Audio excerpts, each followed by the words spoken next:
Welcome to Drawing with Alan. This is number 5. This is also, actually, this is part 2 of the Peter Draws drawing that I did. It took a long time, and you finally get to see the second half in the final drawing of Peter Draws. I mentioned in the first part, as you'll go back to my channel and you'll see Peter Draws. I think that was Drawing with Alan number 3 or 2. Anyway, you'll find it.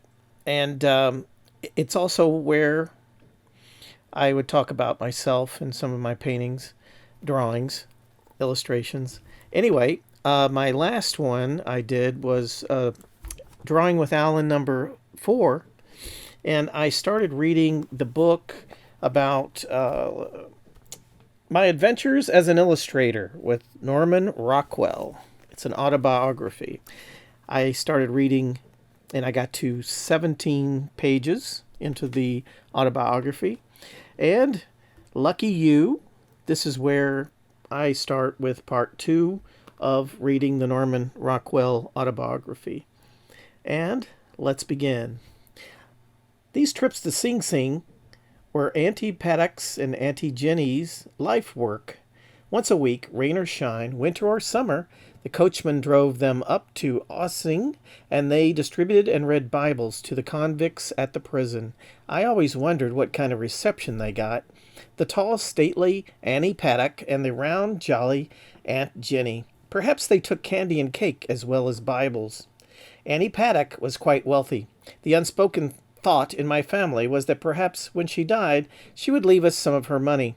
We didn't visit Annie Paddock because of her money. We generally liked her. Still, the thought of the money did cross our minds, and I was sort of resentful that with all her money, she never gave me anything for Christmas but a hand-embroidered washcloth with my name stitched on it. I wasn't strong for washcloths in those days, but I thought this was a pretty evil thing to think, so I repelled it. Besides, she gave similar washcloths to all her relatives. When Auntie Paddock died, I didn't get anything. My father didn't get anything. My brother was left $100, as, wrote Auntie Paddock in her will, a fitting memorial to my husband and son. The bulk of her fortune was left to perpetuate the giving of Bibles to the convicts in Sing Sing. Of course, there were the black sheep of the family, the rakes. Every well-to-do Victorian family had one or two mutations from the central strain of solid respectability, nature reasserting itself. There was Uncle Sam, referred to in the family as that gay rascal Sam. He had magnificent mustaches and amazing charm, could play the guitar, piano, banjo, and water glasses. Women were crazy about him. He finally got locomotor ataxia, a rather special disease caused by too great an intimacy with too many women, and became paralyzed from the waist down. Still, 2 adoring old maids took care of him until he died. And a cousin, I can't recall his name, who used to hang around with wealthy people, like the Vanderbilts and the Astors. He never did a day's work in his life, but he was a sportsman, a man among men, and his wealthy friends supported him by making foolish bets with him, like whether the fly on the horse's rump would move to the left or the right. If my cousin lost, he gave an IOU. If his friends lost, they paid cash. You see, they felt it would be undignified just to give him money. That was my father's family, substantial, well-to-do, character and fortunes founded on 3 generations of wealth. To this was added my mother's family. Her father, Howard Hill, was a poverty-ridden artist whose whole life was overshadowed by one experience. A small boy in short pants, he had sung a solo at Buckingham Palace before Queen Victoria. That finished him for life. Later on, whenever he began to look upon something he'd done as pretty fine, bang would come the awful glory of that solo and trample him down again. Howard Hill came to America sometime after the Civil War. He hoped to open a studio as a portrait and landscape painter. Instead, he fathered 12 children and became a painter of animals, pot boilers, and houses. He would go from house to house in Yonkers until he found someone, usually a wealthy farmer or merchant, who had a pet dog or a favorite cow or a pig. Then, if the owner was agreeable, my grandfather would make a painting of the animal. He painted in great detail. Every hair on the dog was carefully drawn. The tiny highlights in the pig's eyes, great watery human eyes, could be clearly seen. I sometimes think that one of the reasons I paint in such great detail. His income from these animal paintings was irregular. He added to it by manufacturing pot boilers, paintings of sentimental pseudo-poetical subjects, like an Indian maiden floating on a moonlit lake in a canoe, or a mother grieving as her son sets off into the sunset to make his fortune. I say he manufactured these pot boilers because of his method of doing them. 5 or 6 of his children would line up beside a long table. My grandfather, who sat at the head of the table, would paint the Indian maiden in her canoe. Then he would pass the painting along, and my mother would put in the moon, my Uncle Percy the lake, my Uncle Tom the forest, my Aunt Kate the reflections of the canoe in the lake, and so on down the line until the painting was completed. My grandfather limited the subject matter of these pot boilers, so that finally the children became skilled in their parts, and paintings were turned out rapidly. 3 subjects, the Indian maiden, the grieving mother, and homeward bound, a picture of a clipper ship cleaving the white waves towards its dimly seen home port, were repeated over and over without variation or embellishment. My mother told me that her father used to get $25 for one of these paintings with a frame and $15 for one without a frame. My grandfather was the real inventor of this simile line. Henry Ford just got all the credit. When he and the 12 children were desperate for money, my grandfather painted houses. He was terribly ashamed of his house painting and refused to speak of it himself or allow anyone in the family to so much as mention it. When he left the house in the morning, he would mumble, his right hand buried in his beard, "Portrait of Tumley today." Fascinating subject. 3rd and Warren. Then my grandmother would know that he was going to paint Mr. Tumley's house, which was located on the corner of 3rd and Warren Streets. But the family was always poor. They were never reduced to starving in a garret, only because the 12 children wouldn't have fitted into a garret. My grandfather did paint some landscapes, quite good ones in fact.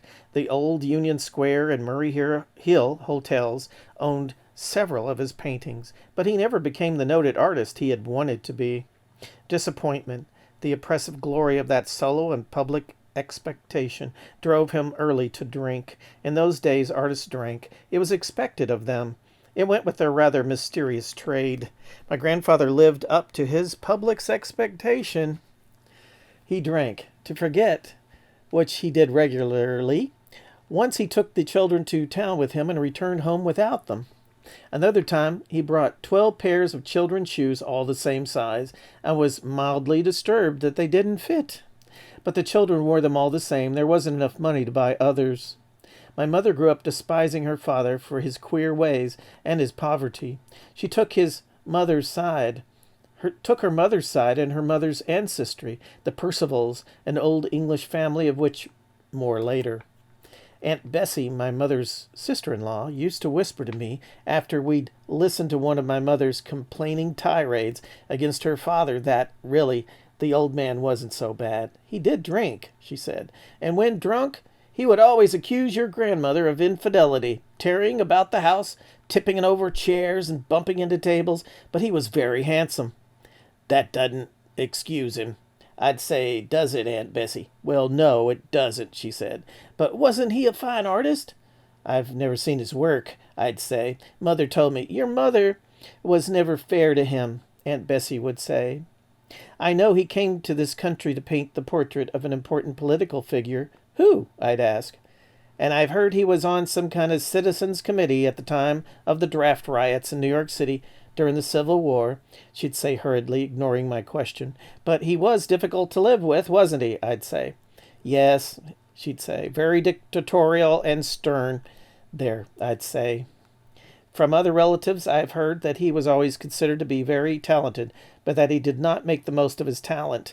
I have been told that he was a painter for Currier and Ives, the famous American printmakers.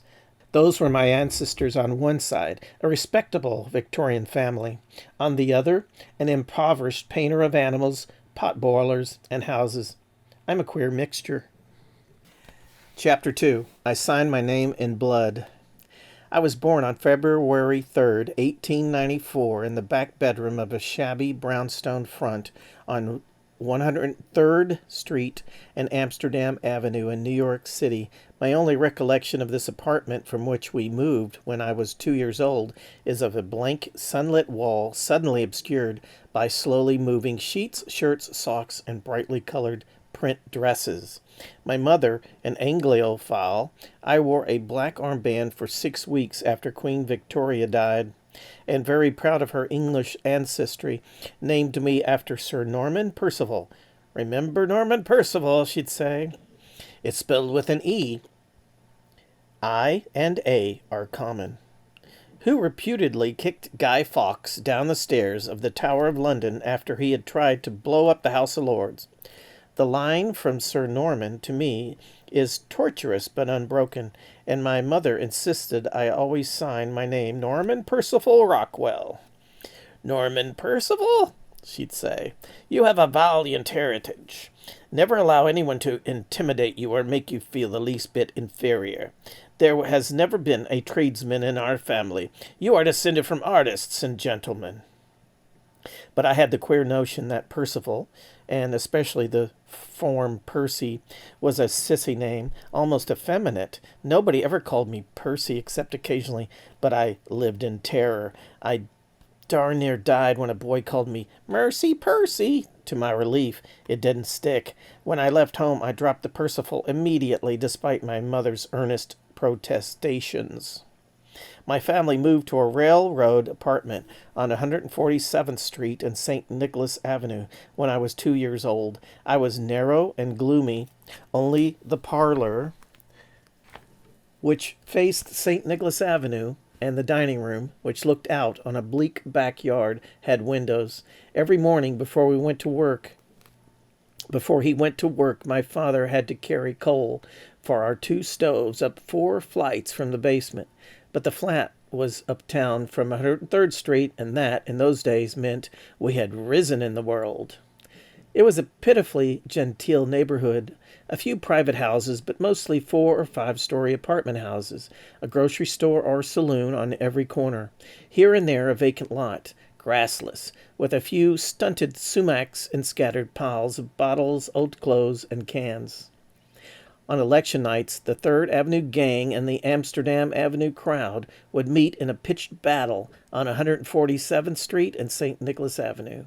We used to watch from the roof, but ours wasn't a slum neighborhood, just lower middle class, with a smattering of poorer families.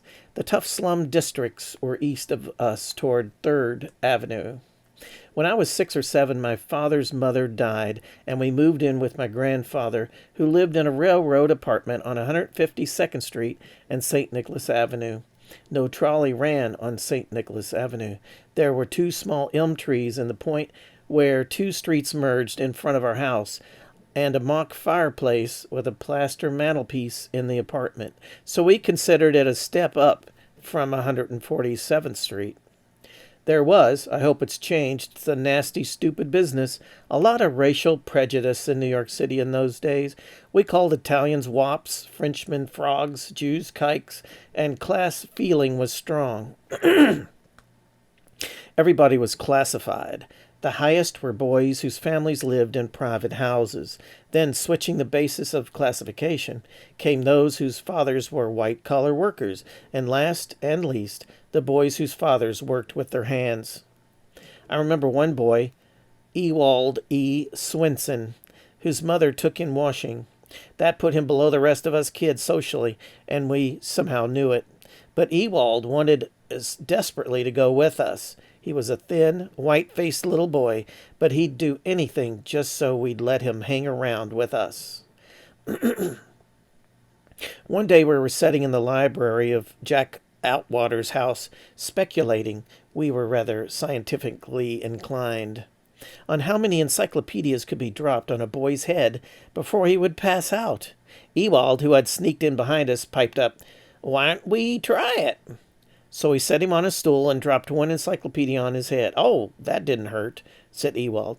When we got to 4, Ewald just let out a grunt and collapsed. But Ewald was finally accepted with honors by us kids, showing, I think, that our prejudices weren't ingrained in us, just rubbed on by our parents. One day his uncle, a drunkard, dropped dead in front of the little ramshackle house where Ewald lived. When the police arrived in the pie wagon to take the body away, we were gathered around, Ewald among us. The policeman, after examining the body, asked, "Who is this anyway?" We pushed Ewald to the front, but when he saw his uncle, he got very excited and vague and began to bawl. So he said, "It's Ewald's uncle." So we said, "It's Ewald's uncle." "Where's his mother?" asked the policeman. But Ewald's mother was out delivering the wash. "Well," said the policeman, "come on, the whole bunch of you. Get in the wagon. Ewald there will have to identify the body down at the station." We grabbed Ewald, who was almost paralyzed with fright, and piled into the patrol wagon. We were thrilled. The patrol wagon was a thing of stunning glory to us kids. We used to watch it rattling by, the driver lashing the galloping horse and stomping madly at the pedal of the gong, a burly Irish cop hanging on the back, his feet planted firmly on the little step, his hands spread wide to grip the handles at the sides. Sometimes it would pull up before an alley in the neighborhood to break up a crap game, and we'd gather around, staring into the dark interior where, on the 2 benches which ran along the sides, sat the cutthroats and painted women, all handcuffed together. "I seen the handcuffs." "No, you did not." I did. I seen the handcuffs." What was the great thing? That was a great thing to see the handcuffs. And here we were, crowded on those very benches, with Ewald's uncle laid out in the aisle between, handcuffs banging against the wall behind us, and a cop hanging on the back, all because of Ewald.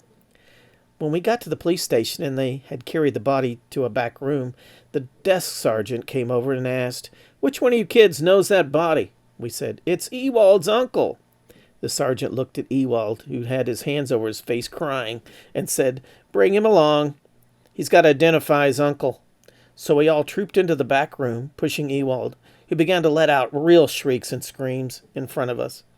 When we got there, the sergeant picked Ewald up by the back of his shirt collar, threw back the top of the sheet covering the body, thrust Ewald to within 6 inches of the dead man's face, and asked, "Is that your uncle?" Ewald took one look at his uncle and vomited. The sergeant dropped Ewald, threw back the sheet, and said, "Now, nobody can identify him." We returned to the neighborhood triumphantly in the patrol wagon. The kids who hadn't gone stood about, awe-stricken, while the policeman helped us down from the wagon. "Say, Norm! Norm!" No answer. Disdainful glance. "Say, Norm, where you been?" "We been to the station house," swaggering. "We were heroes for a week." From then on, Ewald was an honored member of our gang. We even initiated him into our secret society, the Jamel Athletic Club. He signed his name in blood and swore eternal secrecy. The JAC, called by envious non-members the Jackass Club, was devoted to knowledge. We made expeditions along the Hudson River or into an empty room in Jack Atwater's house to look at the pictures of the African native ladies in the National Geographic magazines, not from a geographical point of view, I'm afraid, but from an anatomical one. We read the Rover Boys, Horatio Alger, From Canal Boy to President, Phil the Fiddler, and G.A. Henry, who was considered a peg above the rest because it always said, "based on historical fact," on the title pages of his books. We went over to Amsterdam Avenue to look under the swinging doors of saloons. It gave us a terrible thrill to see the feet of the men standing at the bar. We cheered the fire engines as they dashed past. I remember how when we heard the clang of the bell, we'd gather on the sidewalk, jostling and shoving for a better place. The engine, drawn by 3 horses abreast, would career around the corner, and we'd huzzah and wave our hats, then run for the fear of being kindled by the cloud of sparks which rolled from the boiler. The best description of those fire engines I ever heard was the remark attributed to the Irishman who saw one going by the saloon where he was drinking. "They're moving hell, and there goes the first load." Hungering to adventure to far exotic places, we dug holes to China in vacant lots under the square of sky encased in high smutty walls, and kneeling down, one ear pressed to the shallow bottom of the hole, listened intently. "Do you hear anything?" Yeah, I hear something." Quiet. Breathless silence. "What do you hear?" Voices. "What are they saying?" "They're talking Chinese. I can't understand them." We boasted about our families. I was thought to be tops in culture because my family had 2 Caruso records. We climbed telegraph poles, played prisoner's base, sat on the stoops of our houses in the evenings watching the lamplighter climb his ladder and light the gas lamps. I guess we led the average life of the city kid around the turn of the century. I don't remember many of the kids I played with in those days. Let's see, there was Jack Atwater and Ewald and Gerald Dumfrey, Jerry Dumpcart to us, and my gosh, I'd forgotten Dirty Dewey. I don't recall if I ever knew his real name. We called him Dirty Dewey because he was always dressed in a dilapidated, cheap imitation of the uniform worn by Admiral Dewey, who, at that time, it was just after the Spanish-American War, was a national hero. The uniform, or Dewey suit, consisted of a flimsy cotton jacket, white, with a high collar, 10 buttons, and huge epaulets, white pants secured by a black cardboard belt, from which hung a tin sword, and a little officer's cap decorated with gold paper. But Dirty Dewey's uniform had known hard times. The visor of the cap had come loose and flapped across his eyes. The high collar sagged about his neck. The tin sword was crumpled and bent, and the entire uniform was begrimed with soot, oil, and snatches of breakfast oatmeal, luncheon pudding, and supper gravy. He was a chubby little boy, always running after us, saying, "Come on, fellas, wait up!" His tin campaign medals rattling. They were, I remember, enormous, covering the entire top half of the jacket. His tattered pants, cuffs, tripping him up at every step, so that he ran with a sort of jerky hop, step, trip, hop. One day in Sunday school, the teacher asked the class, "Children, what did Jesus say to the money changers in the temple?" Dirty Dewey flung his hand into the air. The teacher, somewhat surprised at this unexpected display of eagerness, nodded her head to him. "Yes, dear? What did Jesus say to the money changers?" "Disperse ye rebels," replied Dirty Dewey with a triumphant air. He had a bow and arrow which he shot continually at cats, baby carriages, windows, us, gas lamps. One day he shot an arrow into the yard of a bad-tempered old man, the neighborhood child-hater, who of course refused to give the arrow back. So Dirty Dewey stood all afternoon on the sidewalk in front of the old man's house, shouting, "Mister, gimme the arrow! Mister, gimme the arrow! Mister, gimme the arrow!" till the old man, in desperation, threw it out the window. Dirty Dewey had a determined spirit beneath that flimsy, filthy Dewey suit. Whenever I think of my parents, a certain scene invariably presents itself, a scene which was repeated day after day during my childhood. It is late afternoon. I am playing on the stairs or in the hallway of the apartment house. The front door opens and closes, and my father comes up the stairs, worn out from his day at the office and his hour ride on the trolley. He goes into the apartment, and I can hear him ask my mother, "Well now, Nancy, how are you?" "Oh, Waring, I've had such a hard day. I'm just worn out." "Now, Nancy, you lie down on the couch there, and I'll get a cold towel for your head." And then he'd shut the door, and all I could hear would be my mother complaining, interrupting at long intervals by my father in tones of gentle sympathy and concern. "Your father's a saint," the neighbors used to tell me. "He's a wonderful, wonderful man." And I agreed. Soon after, he married my mother, a small, pretty woman. She fell ill. That was the beginning of a long series of illnesses continuing through her whole life. She lived to be 85 years old. Whether or not this almost constant sickness was a way of drawing attention to herself, I don't know. The doctors often said there was nothing wrong with her. She did have 11 brothers and sisters. I think she felt that my father was lowering himself when he married her, the daughter of a wild, impoverished artist. In any case, my father's life revolved around her to the exclusion of almost everything else. He cared for her constantly with unflagging devotion. He was a very handsome man. There was something aristocratic about him, the way he carried himself, or the set of his fine dark eyes. His substantial mustache was always neatly trimmed. He wore dark, well-tailored suits and never removed his coat in the presence of ladies. He did not drink, but was a gentlemanly smoker, dignified, holding to the proprieties, gentle, and at the same time stern, but distant, aware of Jarvis and me, but always, even when we were children, treating us as sons who have grown up and been away for a long time. That's how I remember my father. I was never close to him. He worked all his life for George Wood, Sons and Company, a textile firm in New York City, rising from office boy to manager of the New York office. He was intensely loyal to the firm. Every so often he would come home from the office beaming with pleasure. Then we all knew what had happened that day. Mr. Wood had been in the office. At dinner, after my mother had said grace, he would unfold his napkin and arrange it carefully across his knees. Then he would lean back in his chair and say, "Mr. Wood was in the office today." My mother would continue eating, but Jarvis and I would beg him to tell us what Mr. Wood had said, and he would recount his conversation with Mr. Wood verbatim.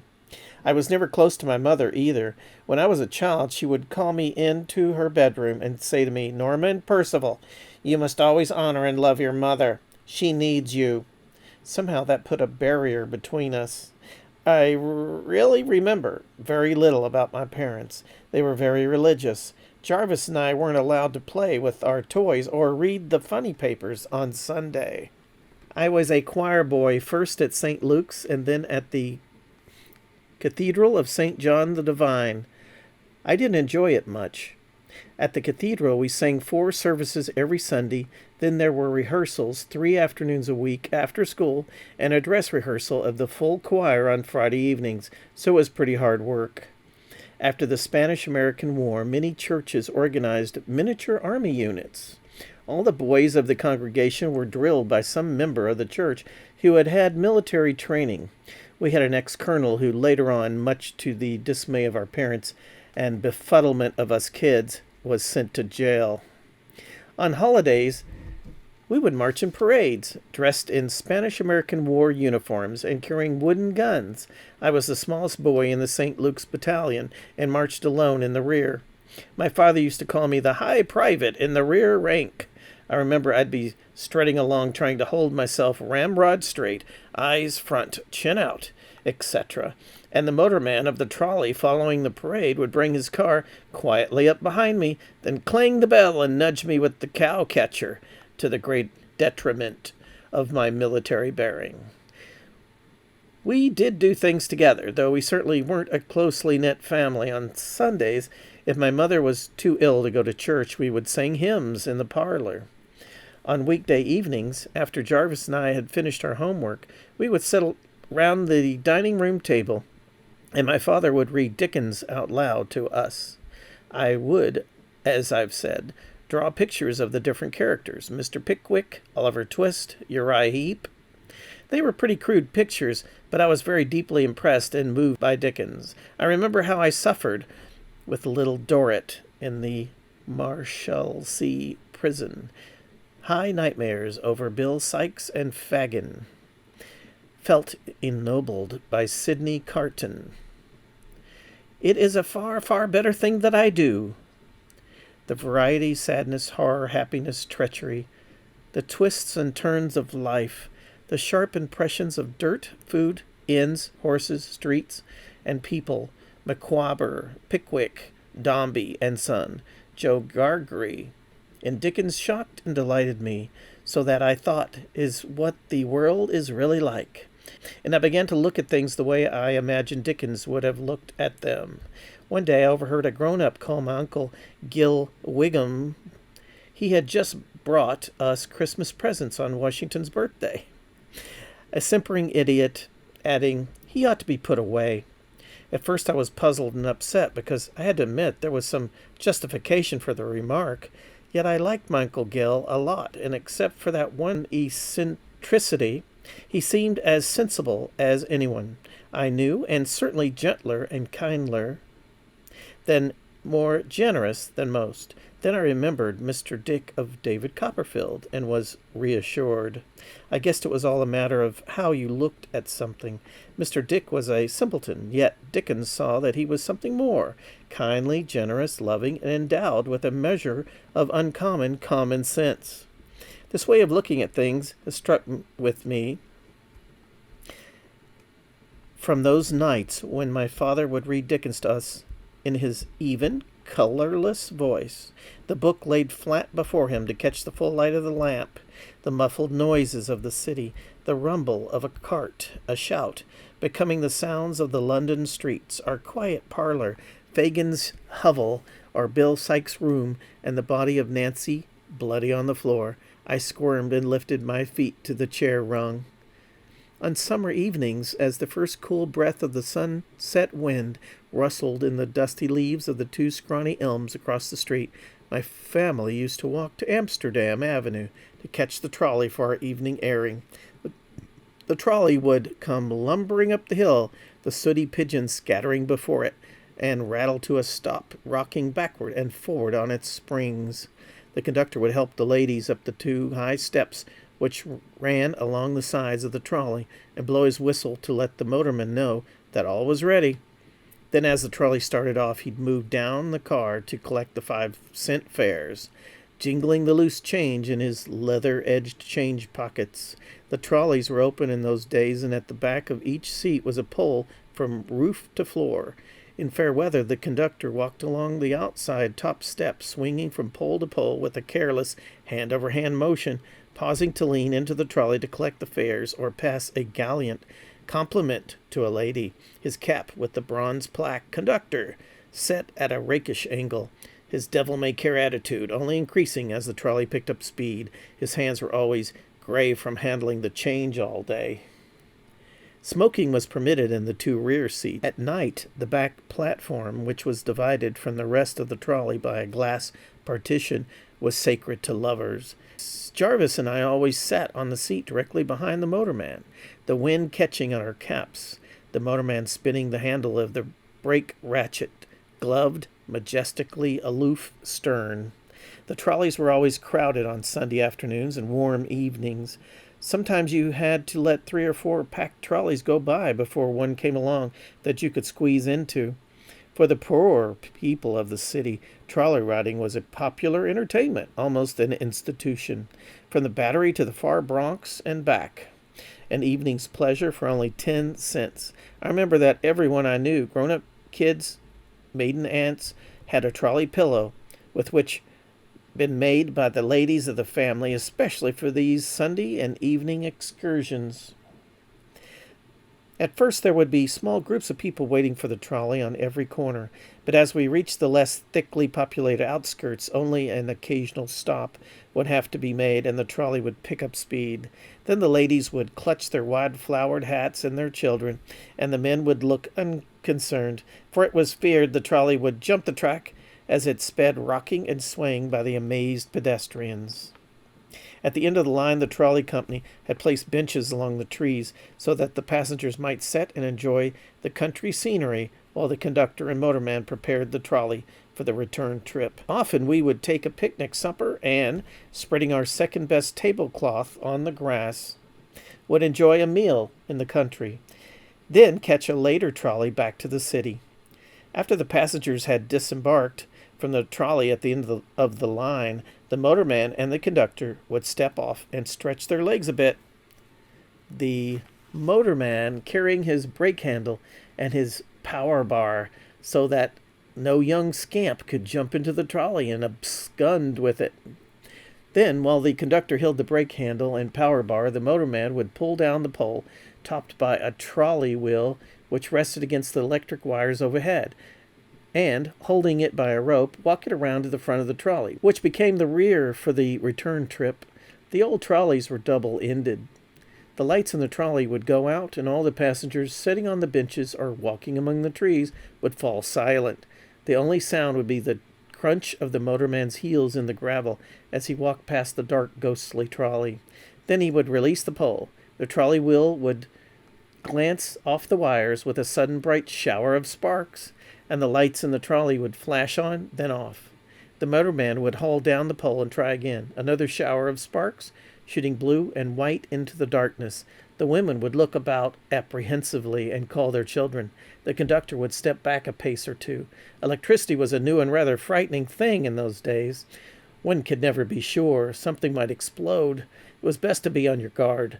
But finally the trolley wheel would catch against the wires, and the lights would go on in the trolley, glistening on the wooden seats and on the rails stretching away into the darkness at either end. Then the conductor, with great dignity, would turn over the destination placards at the front and rear of the trolley, and all of his kids would climb on and help him reverse the long seats. The motorman would mount to his place. The passengers would scramble in. Every kid wanted an outside seat. The staid grown-ups sat in the middle. The conductor would collect another fare and blow his whistle, and the return trip would begin. As we passed through the outskirts of the city, the brightly lighted trolley, with its load of passengers, all in their Sunday best, ran through darkness broken only by the lamp in a window of an occasional house. Soon, however, as the houses began to crowd up on one another, each corner was lit by a street lamp. Then, as the street became thronged with carriages and wagons, the lamps multiplied, and we were home again.